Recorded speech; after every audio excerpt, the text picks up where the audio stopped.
So many of us, we want to forget the past. We want to forget those things that we've done wrong in our lives. But God would tell you, remember. In Micah chapter 6, verse 5, he says, you remember your journey from Shittim to Gilgal, that you may know the righteous acts of the Lord. In order for us to know what God has done in our lives, sometimes it's worth remembering where we've come from to get where we are. If you recognize Shittim, this was the last encampment before the Israelites were crossing over into the promised land. They were crossing the Jordan River in Numbers 25 verse 1.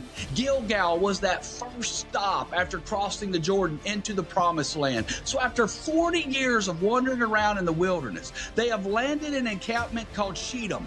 And all they have to do now is cross the Jordan River into the promised land and set up camp in Gilgal.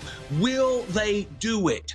You see, sometimes we have to let go of our past. We have to let go of those things, knowing God will lead us now. God's fixing to transition us. God is faithful to lead us through the transitions and to fulfill His promises in our life.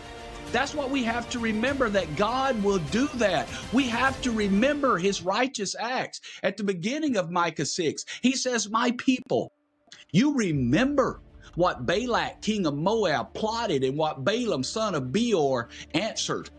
You need to remember that you were an Israelite and how there were people that were going to bring curses down on you, but God protected you from those curses. Wherever you are today, can you believe that God has allowed you to live to get to this point right now, to wander through the wilderness, all the difficulties, all the poor choices, all the wrong decisions that you've made led up to Shittim. And now you're going to cross the Jordan River into the promised land. Can you trust God to get you there? That God is working behind the scenes for our good, even when others seek to do us harm.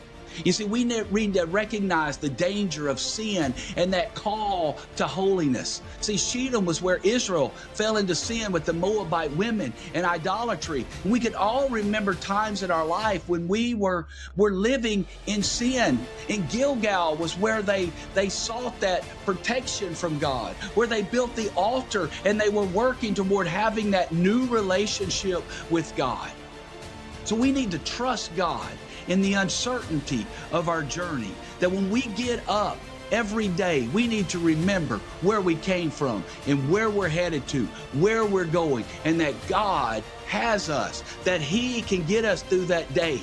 So as you go into this day, remember God's past faithfulness in your life. Reject the sin. Renew your commitment to God. Trust God even when facing challenges, knowing He will guide you, and move forward in faith from Shittim to Gilgal.